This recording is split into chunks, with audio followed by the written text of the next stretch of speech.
एक समय था जब दुनिया के लोग मानते थे कि इस धरती पर मौजूद हर जीव, इंसान, जानवर, पक्षी, सबको किसी दैवी शक्ति ने एक ही बार में बना दिया और तब से कुछ भी नहीं बदला। लेकिन फिर आया साल 1859 जब एक वैज्ञानिक ने पूरी दुनिया की सोच हिला दी, चार्ल्स डार्विन। उसकी किताब on the origin of species ने पहली बार ये बताया कि जीव बदलते हैं, समय के साथ विकसित होते हैं, और यहीं से शुरू हुआ एक सबसे बड़ा सवाल, अगर सारे जीव विकसित हुए हैं तो इंसान कहाँ से आया? इसके बाद डार्विन ने अपनी दूसरी किताब द डिसेंट ऑफ मैन में ये समझाने की कोशिश की कि इंसान का संबंध मानवाकार कपियों से है। लेकिन यहीं पर हुआ सबसे बड़ा कंफ्यूजन। लोगों ने उसकी बात का गलत मतलब निकाल लिया और ये मान लिया कि बंदर ही इंसान का सीधा पूर्वज है, जबकि सच्चाई कुछ और ही। इंसान और कपी यानी एप्स दोनों का कोई कॉमन एंसेस्टर था, लेकिन दोनों अलग अलग रास्तों पर विकसित हुए। और सबसे हैरान करने वाली बात ये थी, उस समय इस बात का कोई पक्का सबूत भी नहीं था। फिर भी डार्विन ने एक बड़ी भविष्यवाणी कर कि धरती के अंदर कहीं ना कहीं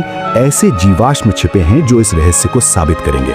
और सच में सालों बाद जब वैज्ञानिकों ने खोज शुरू की तो उन्हें ऐसे सबूत मिले जिन्होंने इतिहास ही बदल दिया। आज हम जानते हैं कि आधुनिक इंसान यानी होमो सेपियंस का विकास लगभग 2 लाख साल पहले अफ्रीका में हुआ था। और कुछ नई खोजें तो ये भी बताती हैं कि ये कहानी इससे भी ज्यादा पुरानी हो सकती। लेकिन असली सवाल अभी भी बाकी है, वो पहला जीव कौन था जिसने इंसान बनने की शुरुआत, और आखिर वो सफर कैसा था जिसने एक साधारण जीव को आज का इंसान बना दिया।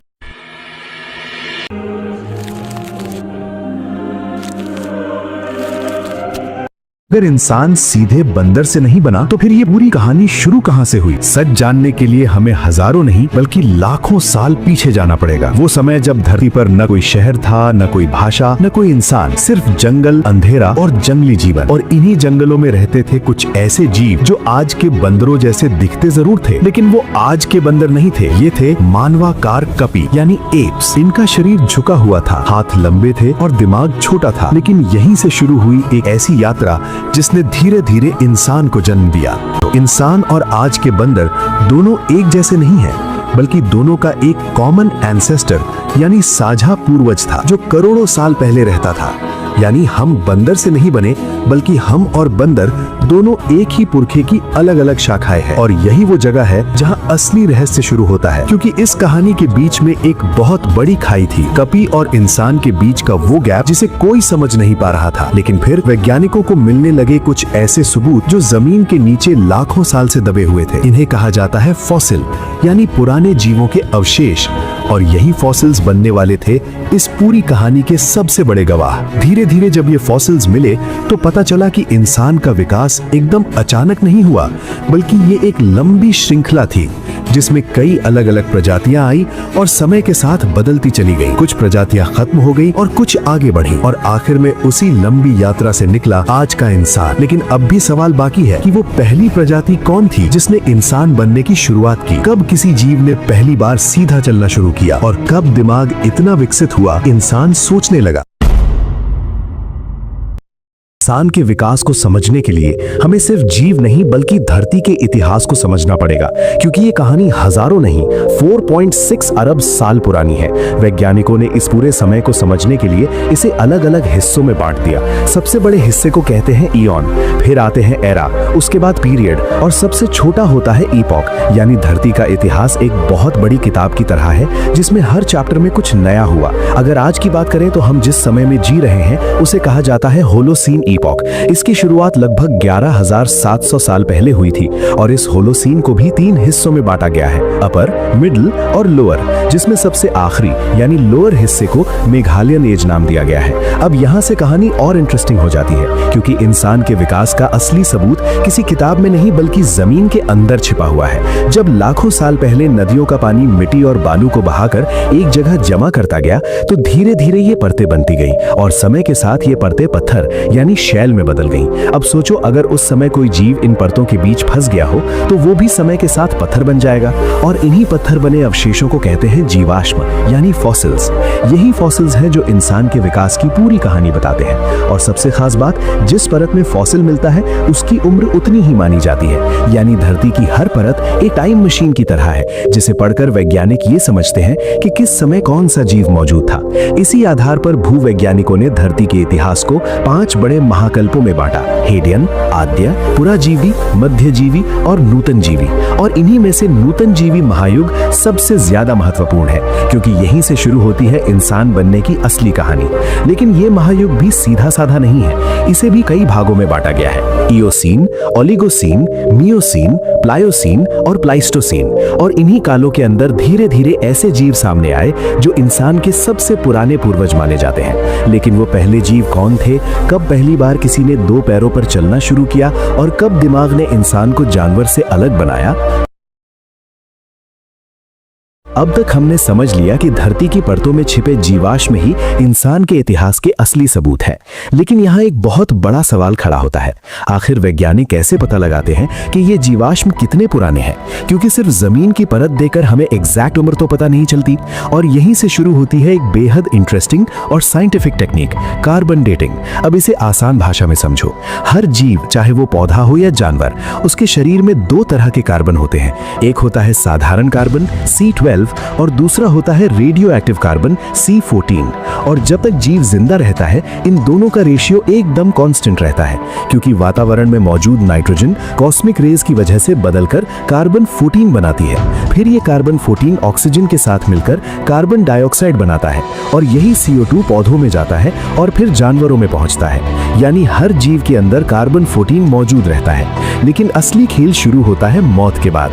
जैसे ही कोई जीव मरता है, उसका कार्बन 14 लेना बंद हो जाता है और जो पहले से मौजूद है वो धीरे धीरे टूटकर वापस नाइट्रोजन में बदलने लगता है। और वैज्ञानिकों ने ये पता लगाया है कि हर 5720 साल में कार्बन 14 का आधा हिस्सा खत्म हो जाता है। यानी अगर किसी जीवाश्म में कार्बन 14 बहुत कम बचा है तो वो बहुत पुराना है, और अगर ज्यादा है तो वो रिलेटिवली नया है। इसी कैलकुलेशन से वैज्ञानिक किसी भी फॉसिल की उम्र का अंदाजा लगा लेते हैं। लेकिन यहाँ भी एक लिमिटेशन है। ये मेथड सिर्फ लगभग 50,000 साल तक के फॉसिल्स के लिए ही काम करती है। उससे ज्यादा पुराने रहस्य जानने के लिए वैज्ञानिकों को और भी एडवांस टेक्निक्स का सहारा लेना पड़ता है।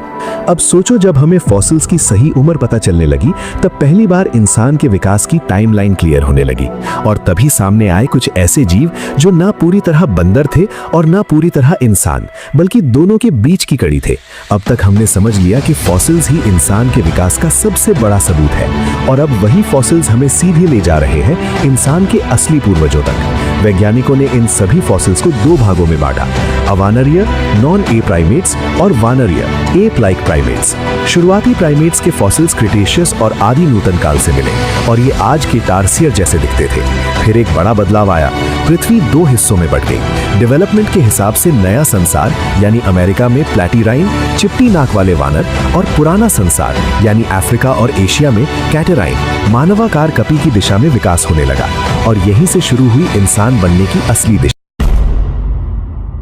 सबसे पहले मिले पैरापिथिकस, जिनका पता केवल जबड़ों से चला, जिनके दांत इंसान जैसे थे लेकिन जबड़ा टार्सियर जैसा था, यानी ये पुराने और नए के बीच की कड़ी थे।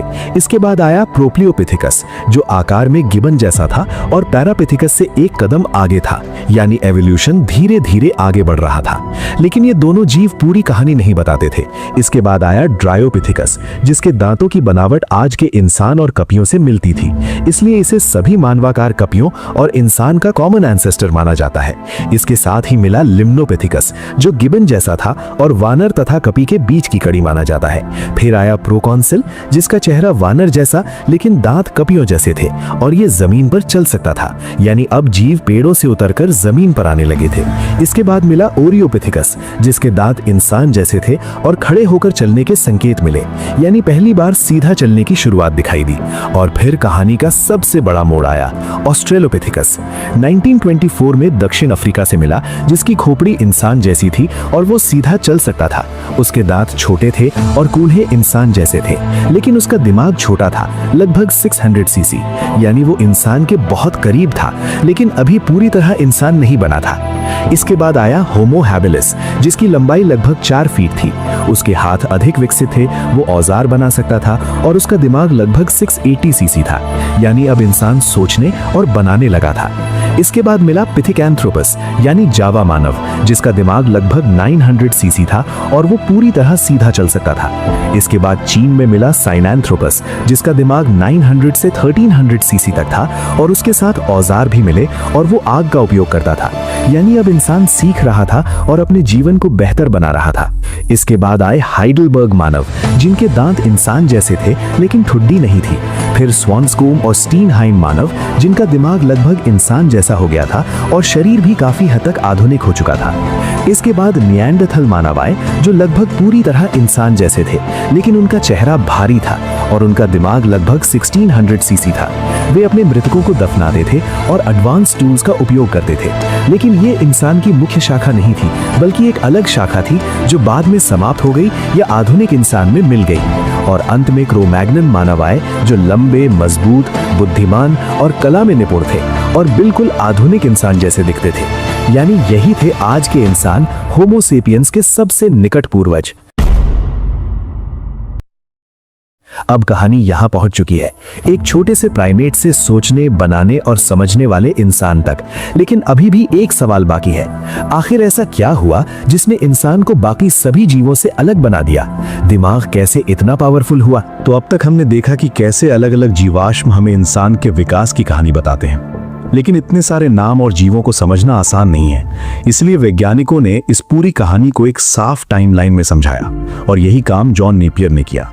उन्होंने बताया कि इंसान का विकास अचानक नहीं हुआ, बल्कि स्टेप बाय स्टेप 5 स्टेजेस में हुआ। और ध्यान से समझो, ये वही स्टेजेस हैं जो हमने अभी तक फॉसिल्स में देखी हैं। सबसे पहले आते हैं प्रारंभिक पूर्व मानव, यानी अर्ली प्री ह्यूमन। ये वही समय है जब पैरापिथेकस और प्रोप्लियोपिथेकस जैसे जीव मिलते हैं, यानी एवोल्यूशन बस शुरू ही हुआ था। शरीर में बदलाव आ रहा था, लेकिन इंसान जैसा कुछ भी क्लियर नहीं था। इसके बाद आता है बाद का पूर्व मानव, यानी लेट प्री ह्यूमन। यहाँ एंट्री होती है ऑस्ट्रेलोपिथेकस की, वही जीव जो सीधा चलना शुरू कर चुका था। कूल्हे इंसान जैसे थे, लेकिन दिमाग छोटा था, यानी बॉडी बदल चुकी थी लेकिन ब्रेन अभी डेवलप हो रहा था। फिर आता है सबसे इंपॉर्टेंट स्टेज, प्रारंभिक मनुष्य, यानी अर्ली ह्यूमन। और यहाँ आता है होमो हैबिलिस। पहली बार टूल्स बनाना शुरू हुआ, हाथों का सही उपयोग हुआ, दिमाग का विकास तेज हुआ, यानी यहीं से इंसान जानवरों से अलग दिखने लगा। इसके बाद आता है उत्तर भावी मनुष्य, यानी लेट ह्यूमन। इसमें आते हैं होमो इरेक्टस, यानी जावा और चीन के मानव। ये पूरी तरह सीधा चलते थे, आग का उपयोग करते थे और अलग अलग जगहों पर फैलने लगे थे, यानी अब इंसान एनवायरनमेंट को कंट्रोल करना सीख रहा था। और अब आती है आखिरी स्टेज, आधुनिक मानव, यानी मॉडर्न ह्यूमन, जिसका क्लियर एग्जाम्पल है क्रो-मैग्नन मानव, जो लगभग आज के इंसान जैसे थे, जिनमें सोच, समझ और कला विकसित थी। और यहीं से शुरू होता है आज का इंसान, यानी होमो सेपियंस। अब एक बहुत इंपॉर्टेंट बात समझो, ये सारी स्टेजेस अलग अलग कहानी नहीं है, बल्कि एक ही चेन के हिस्से हैं। पैरापिथेकस से लेकर ऑस्ट्रेलोपिथेकस, फिर होमो हैबिलिस, फिर होमो इरेक्टस और आखिर में होमो सेपियंस। यही है इंसान बनने की पूरी जर्नी। और इस पूरी जर्नी में सबसे बड़ा बदलाव हुआ मस्तिष्क का लगातार बढ़ना, लगभग 600 सीसी से लेकर 1300 सीसी तक। हर स्टेज में इंसान ज्यादा सोचने वाला बनता गया। इसी वजह से कुछ प्रजातियां खत्म हो गईं, जैसे निएंडरथल। उनके पास ताकत थी, लेकिन एडेप्टेबिलिटी कम थी। वहीं दूसरी तरफ जो प्रजाति ज्यादा सीख रही थी, जो जल्दी बदल रही थी और जो मिलकर काम कर रही थी, वही आगे बढ़ती गई और वही बन गई आज का इंसान। यानी सच ये है कि इंसान बंदर से नहीं बना, बल्कि इंसान और बंदर दोनों का एक कॉमन एंसेस्टर था। और इंसान ने एनवायरनमेंट के हिसाब से खुद को ज्यादा बदला। सीधा चलना, हाथों का इस्तेमाल, टूल्स बनाना, आग पर कंट्रोल, भाषा और सबसे बड़ा फैक्टर मस्तिष्क, इन सब ने मिलकर इंसान को बनाया। और यही वजह है कि एक समय का कमजोर जीव आज पूरी धरती पर राज कर रहा है, क्योंकि इंसान की असली ताकत उसकी शारीरिक शक्ति नहीं, बल्कि उसका दिमाग, उसकी सोच और उसका मिलकर काम करने का तरीका है। और यही है इंसान बनने की पूरी कहानी। हिस्ट्री से भरी वीडियोस देखनी है तो इस वीडियो को लाइक करें और चैनल को सब्सक्राइब जरूर करें, क्योंकि यहाँ हर वीडियो के साथ इतिहास का एक नया पन्ना खुलता है।